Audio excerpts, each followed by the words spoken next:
Finally, we've seen all of Nerub'ar Palace, which is the first raid of the War Within, my friends, and now I can talk to you confidently about at least my personal impressions of the 8 bosses of this raid. Instead of producing those shorter kind of video guides, I try to produce them for you, but let's be honest, at least on my channel, this content is not particularly popular, so why waste my time?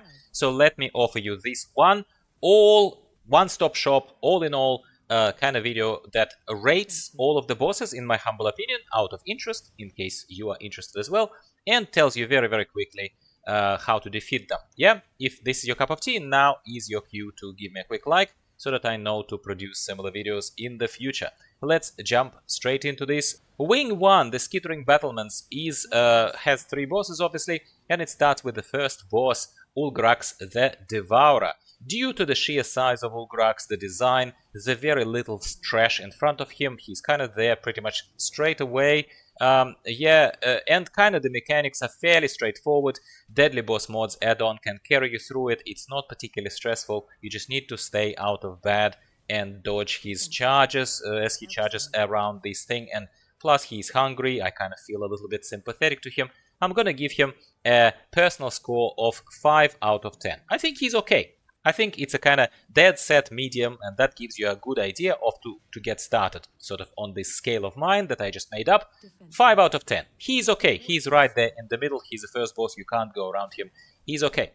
Boss number 2, the Bloodbound Horror. Trash leading up to him is a little bit more annoying. You need to clear a couple of groups, and then once you approach the kind of the little ramp up, kind of hill that you need to climb, you're better off running past all those blobs and then deal with all those blobs at the very, very top, especially if you're a tank. Watch my separate video, my probably one dedicated video that I put on this topic, that I dedicated to the Bloodbound Horror, because I thought it's probably one that can wipe your raid, and that also makes it a pretty fun boss. It's not a brain-dead boss, that's why I rate it relatively high. At least, again, in my subjective opinion, but do let me know if you enjoyed this boss or some other one, by the way, anytime. We can disagree. I'm okay with disagreeing. Bloodbound Horror is a fun, hard boss. The hardest of this wing. You absolutely need to do it to feel like you actually, you know, have some kind of challenge in this game that otherwise has not many challenges at all. I'm gonna rate personally Bloodbound Horror at 7 out of 10. Yes, that's how high. It's nothing super special other than coordination between the tanks, but I did enjoy it personally. Boss number 3 of Wing 1 is Sikran, the captain of the Sureki. I personally found it sort of a face roll boss. Yes, there are some mechanics that can kill you if you are dumb and you're standing in front of the boss as they charge around, but it's telegraphed pretty clearly. You have to be pretty brain dead or paying no attention and watching some Netflix in order to die to this boss.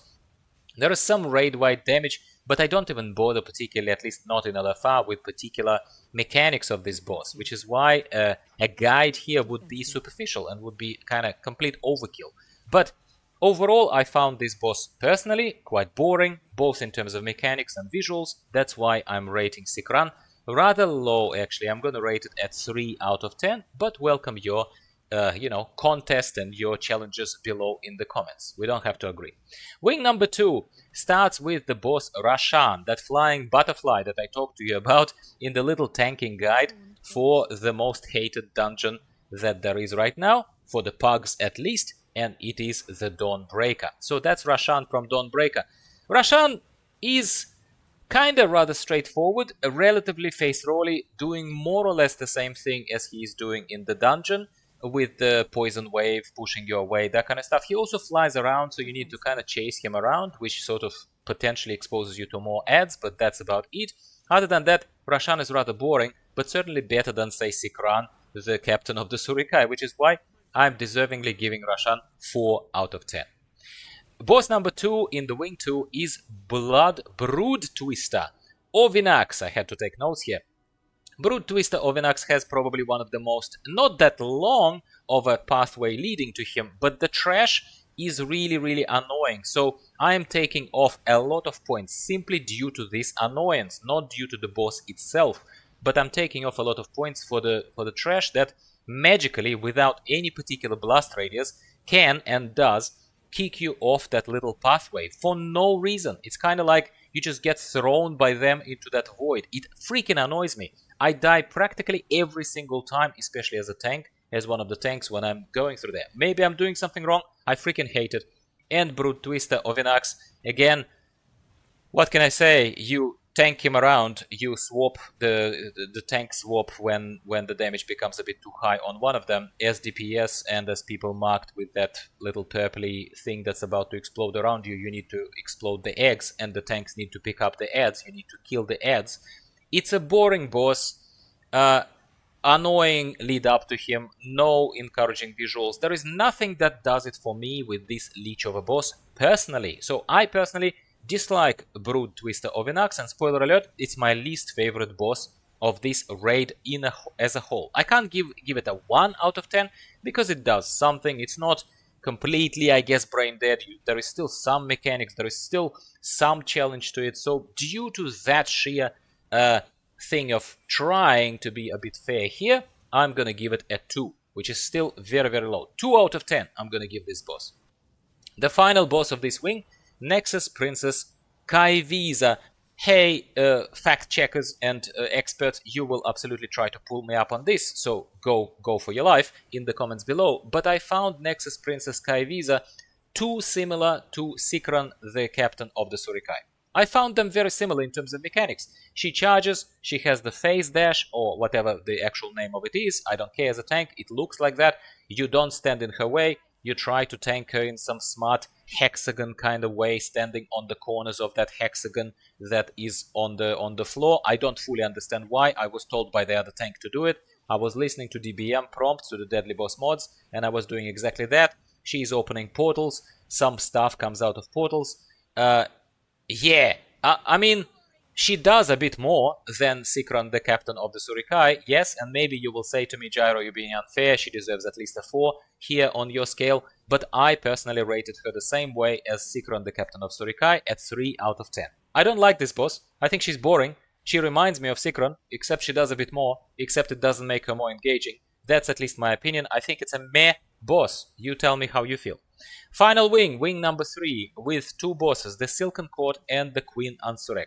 Highest rated wing in my scale, at least here, for several reasons. First, there is almost no trash, if any trash at all. I think if I'm not mistaken, as you load into this last wing of LFR of the Nerub'ar Palace, you kinda see the Silken Court straight away. There are these 2 big spiders there, essentially. What happens there? I really enjoyed the fight of the Silken Court. Would not produce a guide, don't know it fully, just basing my impressions on purely emotional kind of effect from the first time of being there. Both bosses do their own thing. Their health is clearly shared between the 2. Deadly Boss mods didn't tell me anything particular in terms of taunt away from the other tank, which is slightly annoying because Deadly Boss mods sometimes does a good job and sometimes it kind of ignores instructions, making me assume that it's inconsequential. And that's what I'm gonna say to you. It looks like taunting away as a tank is inconsequential. Just do what your tanking brain tells you to do. You know, do the common sense things. And I really enjoyed that the bosses go through the phase where they swap spots in the center of the room, where at first one boss does the kind of this splashing out of the webs that have the damaging effect to them, slowing down and damaging, and then the big spider boss, the tank spider boss, takes the place in the center and does the spiky patterns on the floor, which you need to obviously not stand in. I kinda enjoyed this, which is why overall the whole experience was nice, kinda, well, more or less fun as World of Warcraft can be at a casual level, and I give it an 8 out of 10. I think it was okay. It was better than Bloodbound Horror for me. Final boss, Queen Ansurek. Is it the very best boss and the very kind of most creative and the boss of the raid that I've ever seen? No, which is why I'm not gonna score her at the very top. I can think of some other more exciting bosses than I've had that were final bosses of the raid. However, I'm gonna score her 9 out of 10 because we were starved for new content. This is new content and she's an exciting boss. She's an exciting boss.